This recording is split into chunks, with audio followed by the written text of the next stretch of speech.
As a price forecaster of rice, I like to tell people that the markets are like an individual. They can get off their medications at times.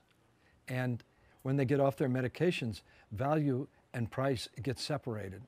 The price of IBM stock at 50 is the same company as at $150, $175. Something's happened to people's brains. And that's what's happened right now, is that the hedge funds around the world are all going short agricultural products because they're bearish on them, and they've got record short positions on because they've got a lot of muscle, and they push prices down to very low, below break-even levels.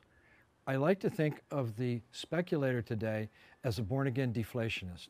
He was an inflationist for a long time, now he's a deflationist. Our work indicates that by the end of this year, the deflation argument is going to hold less water and prices will start moving higher. That's our bias. Right now, the price is low in Asia and in the US. It's low in the US because we have stocks that need to move out and we've got a limited demand. In Asia, the price is low because of the US dollar and because of crude oil, and people are confused. Actually, rice is not impacted by energy like the other grains. It's not a biofuel, it's a human fuel. It's disconnected for that reason, also because there are large subsidies in Asia for rice farmers, so they're kind of like separated. In fact, the low price of gasoline in Asia is probably one of the culprits increasing rice consumption beyond production. Because in Asia, so much of the household budget goes to rice. If your fuel costs are down, you can buy more food to feed people.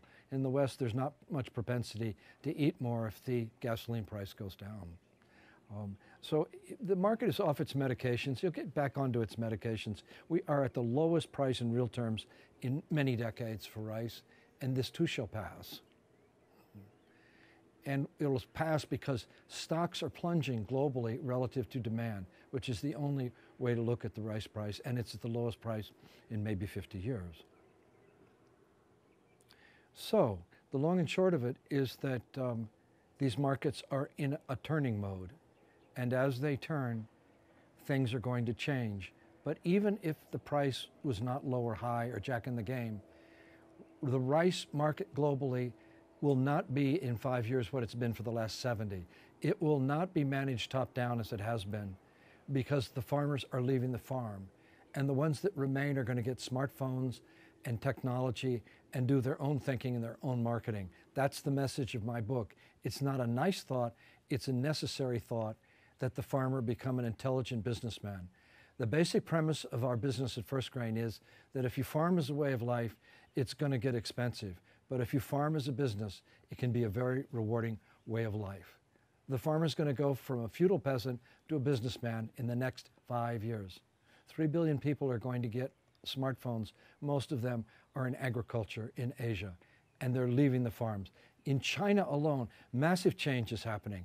The size of the farm is being increased by the government, and that 250 million people in the next 5 years will leave the farm to enter the cities. You've got to get on board with this thought. If you don't, you'll miss what's about to happen in rice and agriculture. Let me tell you that in China alone, in southern China, Hunan province, the soils are so polluted with stuff like heavy metals, like cadmium, that the farmer will not eat what he grows. I have never met an agricultural producer anywhere in the world that did not want to eat what he grew.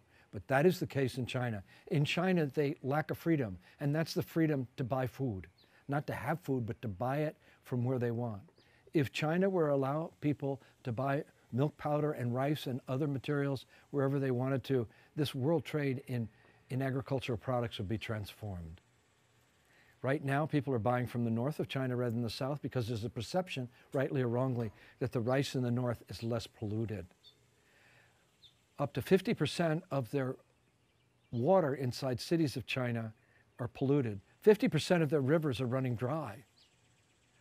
And they are also drawing water from the Himalaya mountains, which also feed about 2 billion people south of them with rivers.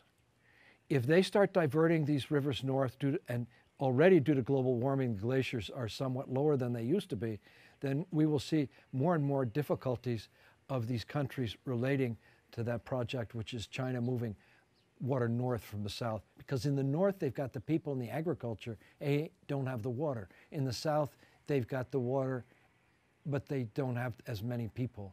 So it is a natural thing to do, but it's a huge, massive project on a monumental scale that only China could undertake. India, on the other hand, farmers' sizes are getting smaller. If the farm continues to get smaller, the people will eventually get thinner. I say that with a heart because they need to change the way in which they operate their subsidy programs. They're subsidizing more and more people to eat, and farmers becoming very, very small. Farmers need to become modern. That's our proclivity here at First